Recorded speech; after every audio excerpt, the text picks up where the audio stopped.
Melakukan hal yang benar dengan cara yang benar, bisnis makanan secara kalkulasi adalah bisnis yang tidak ada matinya. Semua orang butuh makan dan pemahaman seperti itu ada di semua pikiran kita. Secara fakta hal itu benar. Pasarnya besar dan terus membesar seiring pertumbuhan jumlah manusia. Belum lagi diperhitungkan budaya makan di luar rumah sebagai faktor yang dipertimbangkan. Logikanya begini, dulu masakan rumahan adalah bagian dari tugas seorang ibu untuk menyediakannya, kemudian bergeser karena faktor ekonomi, yaitu tugas pembantu membuatkan makanan tersebut, dan ternyata saat ini mencari pembantu yang bisa masak itu sulit sekali, mendapatkan atau memiliki pembantu saja sudah hebat. Memiliki pembantu dan mempertahankan mereka bekerja dengan Anda dalam periode cukup panjang, itu juga hebat, sehingga salah satu efek dari itu semua membuat tercipta satu kebiasaan baru yang disebut eating out, atau makan di luar rumah. Jika dilihat trennya nanti ke depan, membuat dapur dan mengadakan sarana dapur seperti oven, kompor, wajan, pisau dan lain sebagainya beserta alat makan atau lebih dikenal dengan istilah utensil, semakin hari semakin mahal biayanya, kalau sekadar dapur dibuat dari coran beton lalu ditutup keramik untuk penyangga kompor, hampir ada di setiap rumah. Namun, unsur indah atau bagus belum didapat, dapur expose terbuka rapi memerlukan banyak pendukung seperti blower dan exhaust fan beserta hal perintilan lainnya. Dan ini mahal sekali. Karena mahal atau ada biayanya maka secara perhitungan ekonomi, kalau dapur dan dining set dihitung amortisasinya atau depresiasinya, jangan kaget kalau hal itu merupakan 30% dari harga makanan yang disediakan oleh pembantu Anda. Jadi jangan dikira harga makanan di rumah lebih murah biaya per makanannya. Suatu saat nanti di mana kesadaran keuangan sangat baik, atau melek finansial sudah merata di semua golongan maka banyak rumah nantinya hanya kecil saja dapurnya, hanya pantry saja. Makan di luar jauh lebih murah dan efisien, urusan waktunya apalagi. Budaya modern seperti ini sebentar lagi akan sampai ke Indonesia. Data di Australia di kota besar kebiasaan eating out mencapai 78% dari semua household atau kehidupan rumah tangga. Di Indonesia, eating out masih mencapai 19%, alias yang 81% masih memiliki kebiasaan masak di rumah. Misalnya ayahnya yang bekerja makan siang di luar rumah, tetapi sisa anggota keluarga memakan masakan rumah. Saya percaya sekali bahwa semakin ke sini, statistik eating out akan semakin meningkat, dengan alasan paling dasar, efisien waktu nggak ribet dan biaya lebih murah, karena berbagai alasan itulah saya membangun bisnis restoran.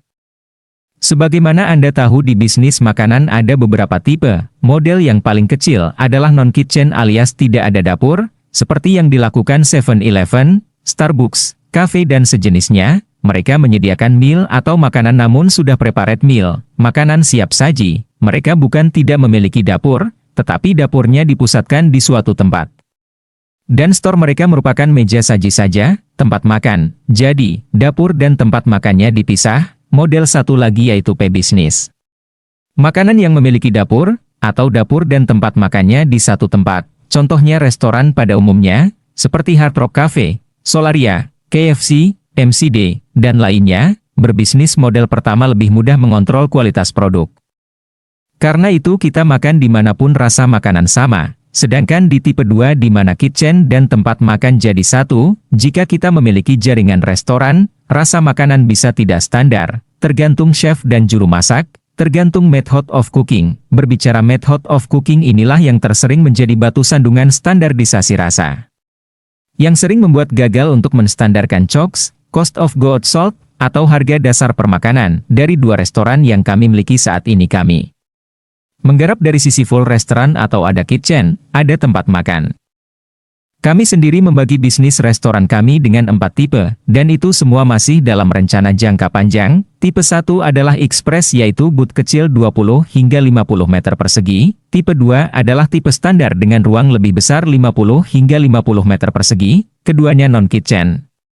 Tipe 3 yaitu premium di mana ukuran luasan antara 200 hingga 500 meter persegi dan ada kitchen lengkap. Terakhir tipe 4 yaitu eksklusif dengan ukuran di atas 500 meter persegi. 2 restoran kami saat ini masih tipe 3, dan yang berikutnya.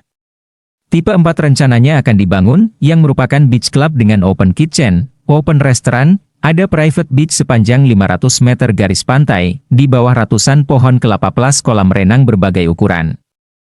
Di dua restoran ini dimulai sebagai benchmark standar bisnis kami, ukurannya masih pada rasa dan harga, menentukan strategi ini cukup pelik. Harus teliti, karena kita menjual rasa, kita menjual ambience suasana, kita menjual relationship, jadi sebuah ritual rutin mingguan bagi kami sekeluarga adalah berputar meninjau lokasi-lokasi. Beberapa bulan terakhir ini saya memfokuskan ke kafe kami setiap malam minggunya, saya selalu memesan pesanan yang sama, gurame bakar, sambal matah, sop buntut bakar, buntut Manado, iga bakar, ayam cobek, sop patin, rawon, dan nila, bumbu kuning, serta nasi bakar isi, tentu tidak semuanya, tapi kombinasinya selalu masakan ini, dan di salah satu kafe kami selalu terjadi rasa yang tidak standar. Misalnya makan sop buntut minggu ini rasanya A, minggu depan rasanya agak B, lalu makan kemudian agak C rasanya, di lidah tamu kalau yang datang sesekali mungkin tidak terasa, namun di tamu reguler hal ini tidak boleh terjadi. Jadi karena sudah 3 kali maka chefnya saya panggil, dia baru bergabung selama 2 bulan.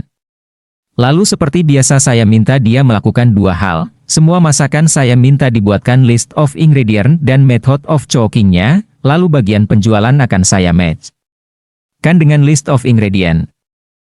General manajernya saya panggil untuk menyiapkan rinci dalam rapat di kantor pusat, dan ketika sudah tutup kafe tersebut, saya panggil bergantian juru masak yang berjumlah 4 orang tersebut, saya bertanya apa yang chef lakukan. Saya agak heran karena selama 2 bulan chef tersebut tidak memberikan metode masak atau method of cooking atas makanan utama kita.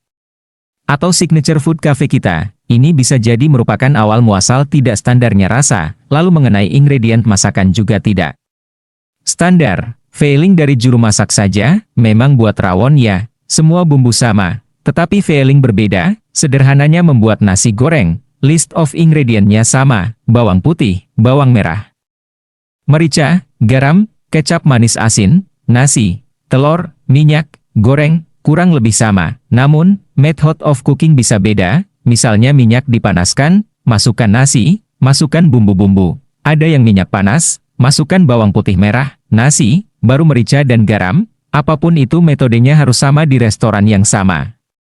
Apalagi nama restorannya sama di beberapa lokasi berbeda, siapapun memesan rawon di lokasi manapun, rasa harus sama. Saya mulai agak tidak nyaman dengan laporan yang saya dapat, tetapi bisnis bukan masalah perasaan, lebih ke masalah bagaimana ke depannya, di luar suka atau tidak suka, ada yang namanya keuntungan, pada rapat kali itu seperti biasa share terlebih dahulu.